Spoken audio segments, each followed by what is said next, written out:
నాకు తెలిసిన లాయర్లు అయితే ఎవరు లేరురా. అయినా నాకు ఈ లాయర్లతో పనేముంటది? నువ్వు నన్ను అడుగుతున్నావు. మీ ఇంట్లో మీ నాన్నకే పలుకుబడి ఎక్కువ, అందుకు అంకుల్కి పెద్ద పెద్ద లాయర్లు తెలిసింటారు. నువ్వు ఒకసారి మీ నాన్నని అడగొచ్చు కదా. అంత సీన్ లేదులే.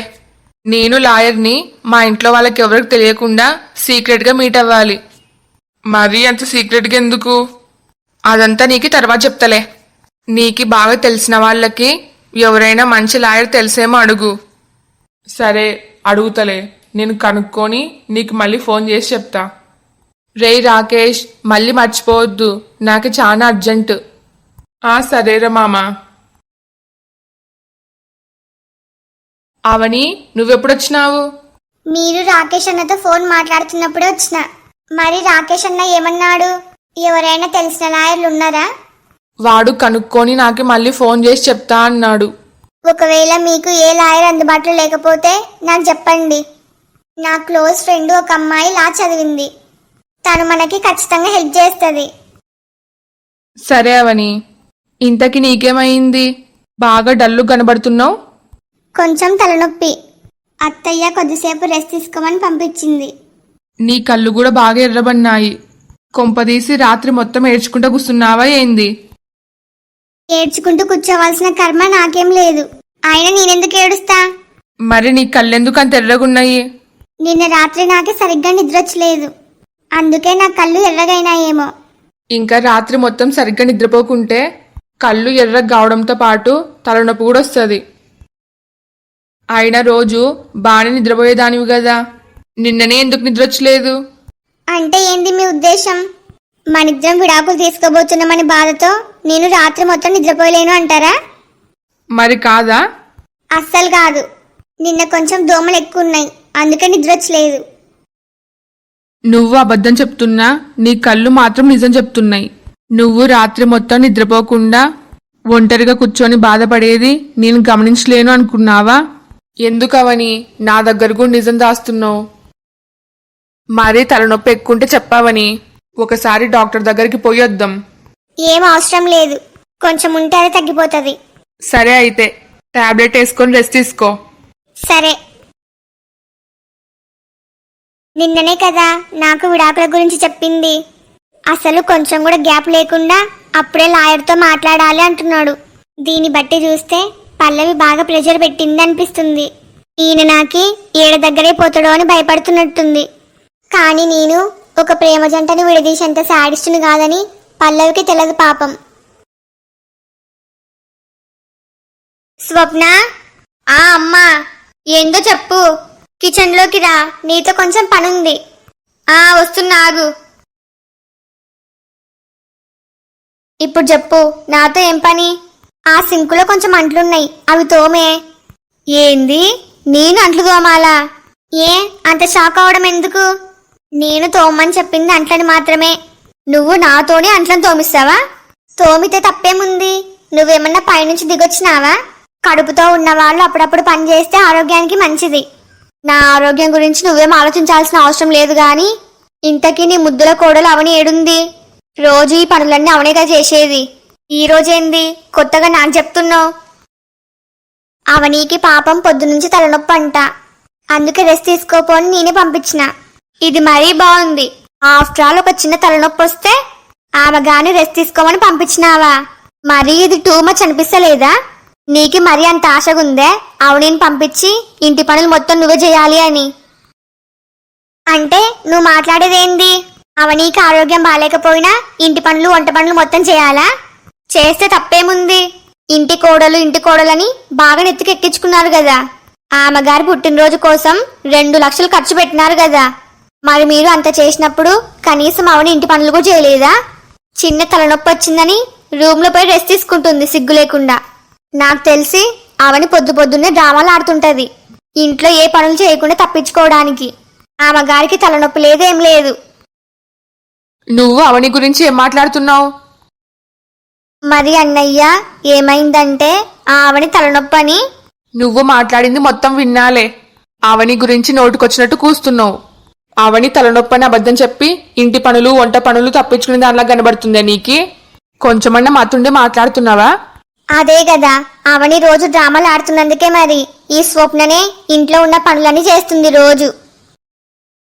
బాబోయ్, అనవసరంగా అవని మీద నోరు జారి మాట్లాడినా. ఈ తల్లి కొడుకులు నా మీద పన్నారు. ఇంట్లో ఉన్న అందరూ అవనికి భజన చేసేవాళ్లే. ఇది తెలిసి కూడా అవని పైన నోరు జారకుండా ఉండాల్సింది. ఇప్పుడు చూడు, పొద్దు పొద్దున్నే వీళ్ళతోనే తిట్లు తినాల్సి వస్తుంది. అదీగాక మళ్ళీ అవని పుట్టినరోజుకి 2 లక్షలు ఖర్చు అయిందని చెప్తుంది. ఏ, ఆ 2 లక్షలు నువ్వు నీ అత్తగారింటి నుంచి తెచ్చినావా? నీకెందుకంత బాధ? అరే, ఇంకా లాభం లేదు. ఇప్పటి నుంచి దీంతో ఎగడం నా వల్ల కాదు. ఇప్పుడే మీ బావకి ఫోన్ చెయ్యి, వచ్చి ఈ స్వప్నని తొలుకొని పోతాడు. నీకి నీ అత్తగారిల్లైతేనే కరెక్ట్. సారీ అమ్మా. సారీ అన్నయ్య. అమ్మ నాకి సడన్ గా పని చెప్పేసరికి అవని పైన బాగా కోపం వచ్చింది. అందుకే నేను ఏం వాగినానో నాకే అర్థమయ్యలేదు. ఇప్పుడు సింకులో ఉన్న అంట్లు తోమాలి, అంతే కదా. చిటికలో తోమేస్తా.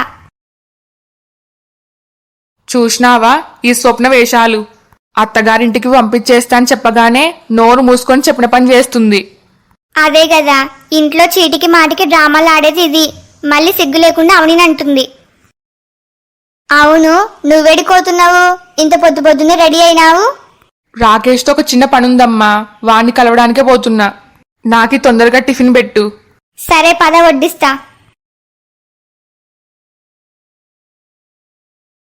అరే, నేను చెప్పేది ఒకసారి వినరా. వద్దు, నువ్వేం చెప్పాల్సిన అవసరం లేదు. నువ్వు కిరణ్ గాడు కలిసి నన్ను బాగా కొట్టినారు కదా నిన్న. నేనేమన్నా పల్లవికి అబద్ధం చెప్పినానా? ఈ కిరణ్ గాడు ఈడ చేసే పనుల గురించే కదా నేను చెప్పింది. మరి వాడికి పల్లవి అంటే భయం ఉన్నప్పుడు, పల్లవికి కోపం వస్తుందని తెలిసినప్పుడు ఇవన్నీ చేయడం ఎందుకు అవని కోసం? వాడు చేస్తే తప్పులేదు గాని నేను చెప్తే తప్పొచ్చింది. మళ్ళీ నువ్వు కూడా వానికే సపోర్ట్ చేసి మాట్లాడినావు. ఐఎమ్ రియలీ వెరీ సారీరా మామా. నిజానికి నిన్న నీ మీద చాలా కోపం వచ్చింది, కానీ ఆ తర్వాత బాగా ఆలోచించిన. నువ్వు చేసింది అసలు తప్పే కాదు. ఇంకా చెప్పాలంటే నీ వల్ల అవనికి ఒక మంచి కూడా జరిగింది. ఏంది? నా వల్ల అవనికి మంచి జరిగిందే? ఏందది? నువ్వు పల్లవికి ఫోన్లో నిజాలు మొత్తం చెప్పడం వల్ల పల్లవికి కిరణ్ పైన చాలా కోపం వచ్చింది. దాంతో పల్లవి ఇప్పటి నుంచి నాకు అసలు ఫోన్ చేయొద్దని కిరణ్కి వార్నింగ్ ఇచ్చింది. పల్లవికి కిరణ్కి మధ్యలో దూరం పెరిగితే ఇంకా అవని కిరణ్ దగ్గర అవుతారు కదా. అవునరా, నువ్వు చెప్పింది నిజమే. పాపం రావని, అవని లాంటి మంచి అమ్మాయికి అన్యాయం జరగడం నాకు కూడా అసలు ఇష్టం లేదు. తెలుసో తెలియకో నువ్వు చేసిన పనికి అవని కిరణ్ దగ్గరయ్యే అవకాశం వచ్చింది. దానికి మొత్తం కారణం అంటే నేను. అవునరా, నువ్వే కారణం. నీ జీవితంలో ఫస్ట్ టైం ఒక మంచి పని చేసినావు. థ్యాంక్స్ రా మామా. కనీసం నువ్వైనా నేను చేసిన పనిని మెచ్చుకున్నావు. అది సరే గాని ఇప్పుడు కిరణ్ గాడు నా కోసం ఇడికి వస్తా అని చెప్పినాడు. వాని ముందర నువ్వు దీని గురించి ఏం వాగొద్దు. మనమిద్దరం వాడిపైన జాలి పడుతున్నట్టే ఉండాలి, సరేనా? సరేరా మామా.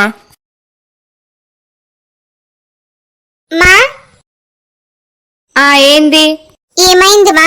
పొద్దు పొద్దునే చిరాకున్నట్టున్నావు. నాకి కొందరి గురించి తెలియాల్సిన నిజాలని తెలిసినాయిలే. ఏంది? కొందరి గురించి తెలియాల్సిన నిజాలు తెలిసినాయా అంటే అర్థం? నీకు చెప్పాల్సిన అవసరం నాకు లేదు. ఇంతకి కిచెన్ లోకి ఎందుకు వచ్చినావు? నాకు స్ట్రాంగ్ ఒక కాఫీ కావాలమ్మా. అయితే పొయ్యి నువ్వే చేసుకో. అదేంది మా, నాకు కాఫీ చేయడానికి రాదు కదా. రాదు అంటే ఎవరికి రాదు, నేర్చుకుంటేనే ఎవరికైనా వచ్చేది. ఇంకా ఎన్ని రోజులని నీ మొగుడు నీకు సేవలు చేయాలి? ఇప్పటి నుంచైనా బుద్ధిగా వంటలు చేయనికి నేర్చుకో. నాకి బాగా అర్థమయ్యింది. అభి నా గురించి నీకి లేనిపోనివని చెప్పినట్టున్నాడు. అందుకే నువ్వు నాతో ఇట్లా మాట్లాడుతున్నావు. నాకి లేనిపోనివి అని చెప్పలేడు. నువ్వే అభికి లేనిపోనివి చెప్పి అమెరికా నుంచి బలవంతంగా ఇండియాకి తోలుకొని వచ్చినావు. అమ్మ మాటలు వింటుంటే అభి అమెరికాలో జరిగింది మొత్తం చెప్పేసినట్టున్నాడు. అందుకే అమ్మ నాతో ఇంత కోపంగా మాట్లాడుతుంది. అభి, నీ సంగతి చెప్తా. ఇంకా నా గురించి ఏమేం చెప్పినాడు? అదంతా నీకు అనవసరం గాని తొందరగా పోయి రెడీ కాపో. ఏంది రెడీ కావాలా? మళ్ళీడికి పోవాలి? నేను ముందరనే చెప్తున్నా, టెంపుల్ కైతే నేను అస్సలు రాను. నీలాంటి దాన్ని టెంపుల్ కి తొలుకొని పోయినా లాభం ఏముండదు. మరి ఇంకేడికి పోవాలి? షాపింగ్ కి. అయ్యి షాపింగా? ఉన్నట్టుండి షాపింగ్ ప్లాన్ ఎందుకు? ఎందుకేంది? మీరింగా ఇన్నే ఉంటారా? అమెరికాకి తిరిగి బయలుదేరాలి కదా. మీ ఇద్దరికి బట్టలు పెట్టి పంపించాలి. ఇప్పుడు మేము అమెరికాకి తిరిగి బయలుదేరుతున్నామని నీకెవరు చెప్పినారు? హలో ఫ్రెండ్స్ అందరికి, ఈ వీడియో మీకు నచ్చిందా? నచ్చితే లైక్ చేయడం మాత్రం మర్చిపోవద్దు. అట్లనే ఈ వీడియోని మీ ఫ్యామిలీ అండ్ ఫ్రెండ్స్ కి షేర్ చేయండి. ఈ స్టోరీ యొక్క రాబోయే మిగతా పార్ట్స్ కోసం మా ఛానల్ ని ఇప్పుడే సబ్స్క్రైబ్ చేసుకోండి. వీడియోకి హైప్ ఇవ్వడం మాత్రం మర్చిపోవద్దు. మీ ఫీడ్బ్యాక్ ని కామెంట్ చేయండి. నాకు సపోర్ట్ చేయొచ్చు కదా please. Thanks for watching. By by.